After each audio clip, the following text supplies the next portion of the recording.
I woke up today with a very active mind and decided to focus my attention on something completely mundane and pointless. So here we go, a digital number display in Google Sheets.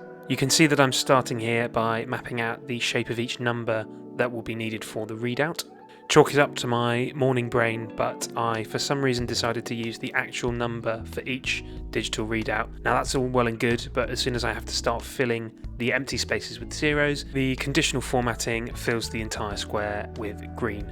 So I had to change this to be greater than 0 to avoid that happening. At this point I probably also should have just switched to using ones and zeros and having a binary system, but I'll learn my lesson with that later on when I have to change it. Next up, I wanted to take the number that I would put into a single cell and split that out so each digit has its own cell to use to trigger the readout later on. I tried using both split and regex replace here with empty strings as the replacement string, or other variants of that using a delimiter, but unfortunately it didn't seem to work for what I needed it to do. I realised that the solution I was looking for though was the mid function. What mid allows me to do is look at a string and take a starting point and a number of characters to extract, and then I can just iterate through that from 1 to 12 to extract each digit from my number. At this point I hadn't worked out a good way to make this dynamic, so it's all and good for 9 characters here, but when I extend it to 12 or 11, I want those numbers to fill in automatically, and if the number is shorter then I want that to decrease as well. Next I wanted to create a map of all of the number display readouts. So I'm effectively creating this here so that then I can use it with a vlookup or some sort of if statement to spit out the numbers. Now this is the point that I realised I needed to standardise the number map into just a 1 or a 0.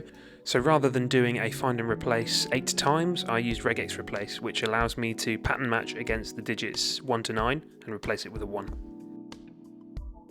Now this is where I discovered the sequence formula, which I've not used before, but allows me to create an iterating list of numbers from 1 up to whichever input you give.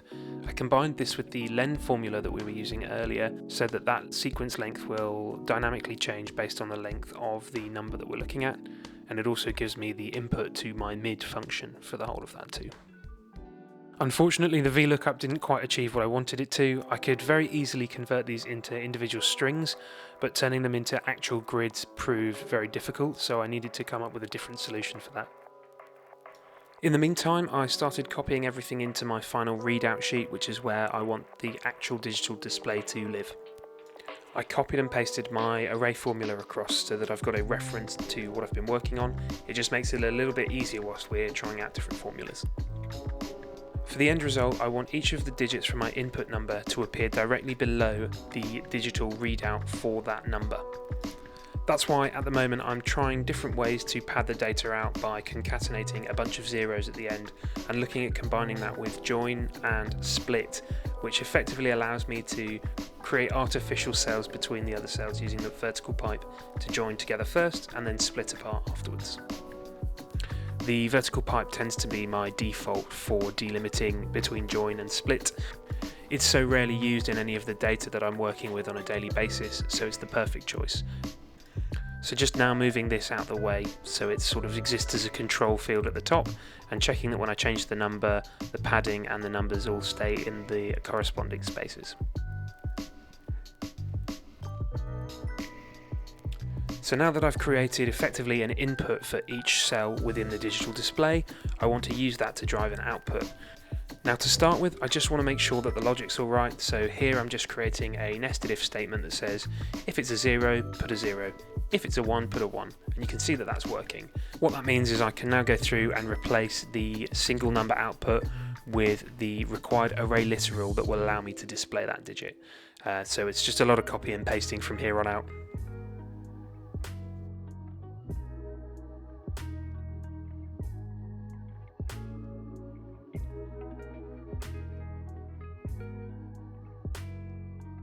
Array literals and array formulae don't really like having cells in their way, so when I copy and paste this, you'll see it's spitting out an error in that first cell. It's because it's trying to stretch and there's no room, so I just need to delete all of these cells around it and then we're good to go, and I can copy and paste over each of the others to overwrite the data inside them.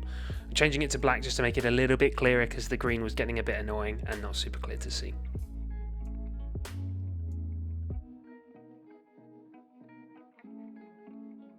So the readout seems to be working as I would want it to, but I actually want it to be right aligned like you would see on a calculator or a stopwatch.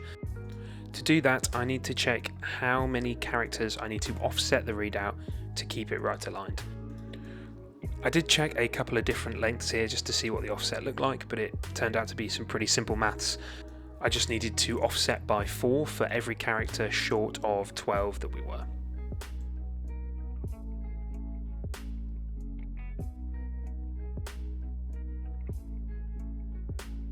The last thing that I wanted to do here was to just double check a couple of different lengths to make sure that all of the padding was working as I expected it to. And I was right in my assumption, and it seems to work perfectly. And the last step to get this formula working, I wanted to change from a 0 to a different character. I've chosen an X here because it's not in my vlookup. It just means that rather than a 0, I get a completely blank cell. So now we have the full digital display. The rest of this is pretty much just formatting and making it look a little bit prettier. If you enjoyed this video, I hope you'll consider watching another one, such as the one currently appearing on the screen.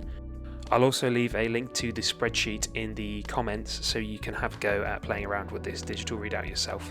And if you've got some smart ways of doing things that I didn't think of, I would love to hear them. See you next time.